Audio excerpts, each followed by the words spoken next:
Good morning, student.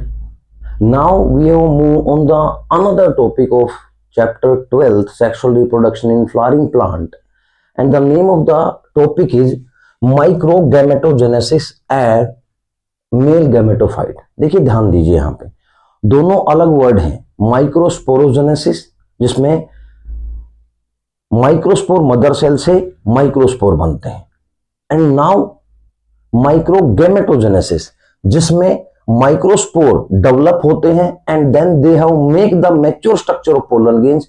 Finally they are participate in the process of pollination. That process is called the microgametogenesis, and that is also called the male gametophyte.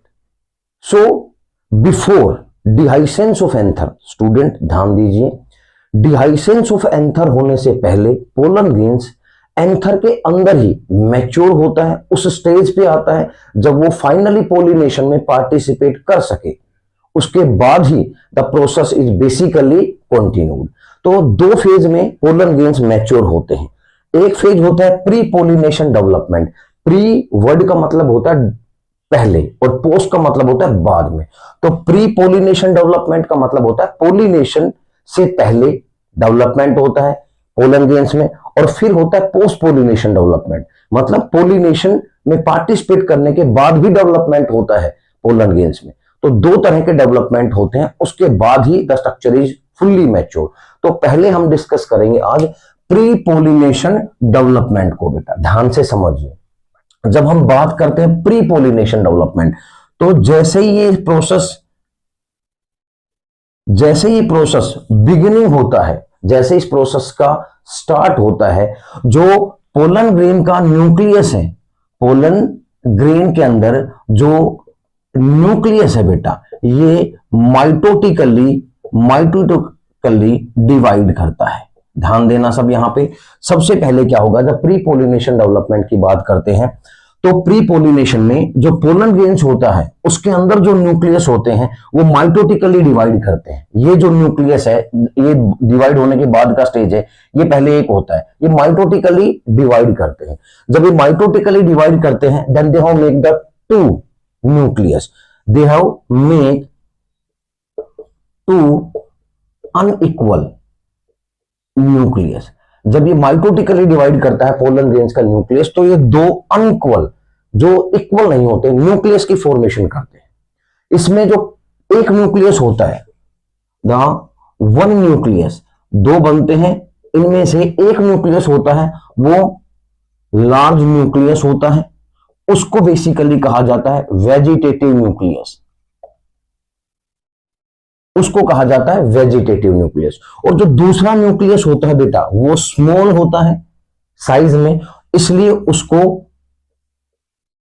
Small nucleus या फिर generative nucleus कहा जाता है। ध्यान दीजिए, यहां पे pollen grains mitotically divide करेगा न्यूक्लियस पोलन ग्रेन का, दो पार्ट में डिवाइड होगा न्यूक्लियस, दोनों अनइक्वल साइज के होंगे, एक बड़ा साइज का न्यूक्लियस, एक छोटा साइज का न्यूक्लियस।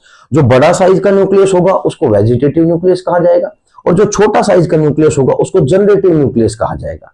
अब जब ये न्यूक्लियस डिवाइड होते हैं तो both are present in the dense cytoplasm, दोनों ही डेंस साइटोप्लाज्म में प्रेजेंट होते हैं। अब ये जो न्यूक्लियस का डिवीजन हुआ, that is followed by the cytokinesis. अब जब ये न्यूक्लियस डिवाइड हो गए बेटा, यहाँ पे जब ये न्यूक्लियस डिवाइड हो गए यहाँ पे, तो बेसिकली ये फॉलोड किसको करेगा, साइटोकाइनेसिस को।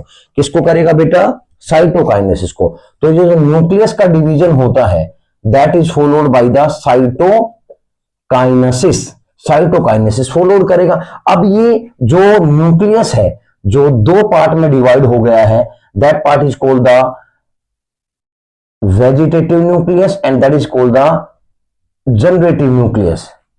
They are followed by the cytokinesis and they are basically covered by the cell. तो ये जो है, इनको ये सेल जो है ये कवर्ड इस तरह से कर लेंगे, और जब ये सेल कवर कर लेंगी, then we have used the word that is called the generative cell and vegetative cell. अब जब ये साइटोकाइनेसिस होगा तो इसमें भी सेम कंसेप्ट होगा बेटा। दो ही सेल बनेंगे इसमें भी, साइटोकाइनेसिस में। एक बनेगी लार्ज सेल, जो लार्ज सेल बनेगी उसके अंदर लार्ज न्यूक्लियस एडजस्ट होगा, और एक बनेगी स्मॉल सेल, उसके अंदर स्मॉल न्यूक्लियस एडजस्ट होगा। तो लार्ज न्यूक्लियस किसका था? वेजिटेटिव।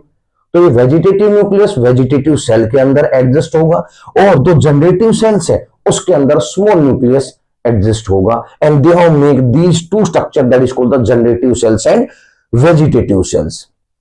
बेसिकली जो 60% जो एंजियोस्पर्म होते हैं बेटा, उसमें जब pollen grains are discharge towards the stigma, तो 2 सेल स्टेज कंटेन करते हैं।